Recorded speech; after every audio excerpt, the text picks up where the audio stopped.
Tyron Smith was significantly injured, and now we know it is going to keep the left tackle, anchor of the makeshift changing Dallas Cowboys offensive line out for potentially the entire 2022 season. On the Mercedes-Benz Vans phone line from ESPN is Todd Archer. How are you doing, Todd? Rich, how are you? I'm doing well. Walk me through what's going on with Tyron Smith, sir, please. Suffered a torn hamstring off the bone in practice last night. MRI. First got some good news. MRI, hey, the ACL's intact, because when you went down and you saw the video on Twitter, it's like, ooh, that doesn't look good. But then later on, you get more word, and it's the torn hamstring. He could have surgery as early as today. Meeting with Cowboys doctors, might seek a second opinion as well.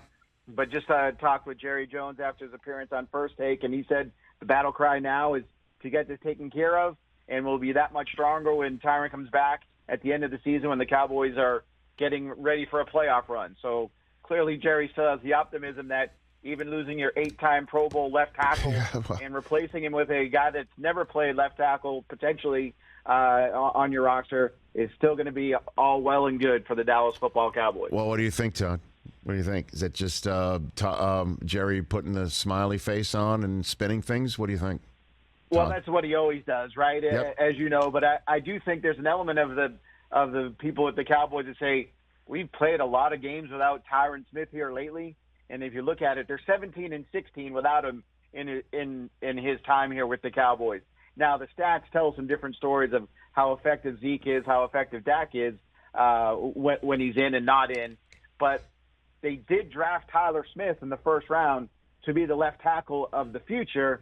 The future just might now be September 11th against the Buccaneers, and see how that works. But it was interesting that Mike McCarthy, when we talked to him yesterday, was saying, if the starting left guard, right, if we had to play a game today, starting left guard would be Connor McGovern, not Tyler Smith.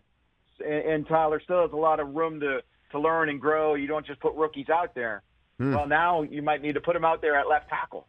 It's not the best way for the Cowboys to start the season. I mean, that's it, Todd. I mean, I guess the best laid plans, the plan was to get this kid up to speed whenever they felt comfortable putting him out there. And the idea that so many people were saying on draft night is he's not going to be able to play in this league without considerable seasoning. And now, one day after the coach is saying, we don't even know if we could hide him at the guard position, which is kind of the phrase that you hear when a kid is not ready to be put out on the edge. That says everything, doesn't it? Yeah, and look, the other options aren't great either in terms of what they have in-house. Josh Ball was a fourth-round pick a year ago, didn't play a snap because of an ankle injury, spent the year on injured reserve. He's filled in for Tyron Smith here in the preseason when Tyron's not played in the preseason games, when they've worked him in and out of the first-team group.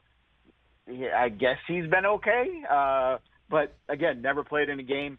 Matt Waletzko is a fifth-round pick this year, only returned to practice after missing about 3.5 weeks with a shoulder injury. He played at North Dakota, so you go from starting tackle at North Dakota to starting tackle for the Cowboys, having to block the Buccaneers front. That's quite elite. Aviante Collins is a guy who spent last year on the practice squad. He started one game in his career. I asked Jerry, do you go look for outside help? And he's like, we're going through all that, but I really don't want to comment on it. Again, right now, what are the options that are available that are even more palatable than what you have? And I guess the name at the top of the list will be Eric Fisher, who played last year in Indianapolis, obviously had a long career with the Chiefs, helped them get to the Super Bowl, but tore his Achilles before they won the game. He'd probably be the highest name recognition guy out there.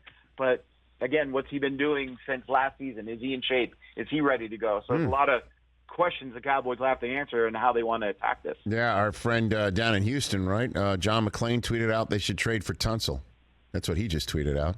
I mean, is there anybody available like of that name, of that ilk? Well, Isaiah Wynn in New England's a name that has been bandied about as he could be on the trade market. Now, he's supposed to make $10.4 million this year. And it's, yes, the Cowboys have $21 million in cap room right now, but a good portion of that was being allocated to their practice squad and in-season call-ups and all that.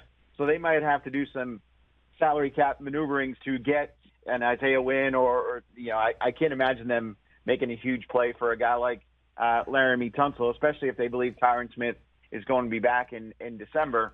But all options have to be on the table if you're the Cowboys and if you're Jerry Jones, because, look, we know he believes they have a team that can win. So now you go out and prove it. This is why you say player acquisition is 365 days a year, 7 days a week. Well, and you've kept your powder dry, to steal a Jerry term. Now they can go out and either get the best guy or get something much better than what they have in-house.